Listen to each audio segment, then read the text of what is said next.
Genèse chapitre 15. Après ces événements, la parole de l'Éternel fut adressée à Abraham dans une vision.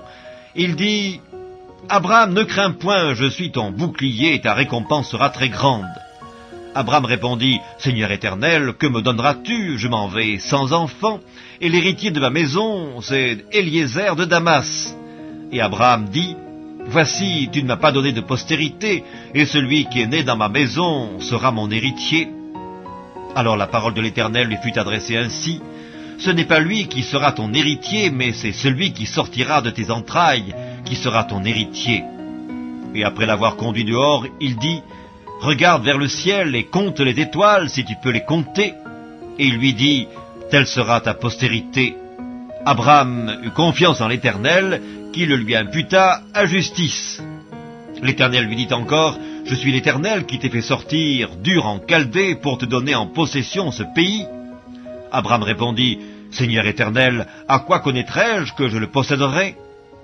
Et l'Éternel lui dit : « Prends une génisse de 3 ans, une chèvre de 3 ans, un bélier de 3 ans, une tourterelle et une jeune colombe. » Abraham prit tous ces animaux, les coupa par le milieu, et mit chaque morceau l'un vis-à-vis de l'autre, mais il ne partagea point les oiseaux.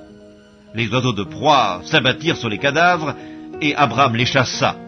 Au coucher du soleil, un profond sommeil tomba sur Abraham, et voici une frayeur et une grande obscurité vinrent l'assaillir.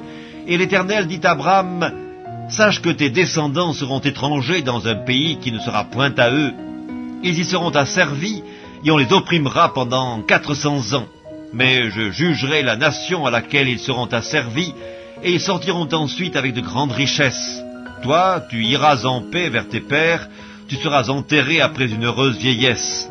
À la 4e génération, ils reviendront d'ici, car l'iniquité des Amoréens n'est pas encore à son comble. » Quand le soleil fut couché, il y eut une obscurité profonde, et voici ce fut une fournaise fumante, et des flammes passèrent entre les animaux partagés. En ce jour-là, l'Éternel fit alliance avec Abraham et dit : « Je donne ce pays à ta postérité, depuis le fleuve d'Égypte jusqu'au grand fleuve, au fleuve d'Euphrate, le pays des Kéniens, des Kénésiens, des Cadmoniens, des Hétiens, des Phéréziens, des Réphaïm, des Amoréens, des Cananéens, des Girgasiens et des Jébusiens. »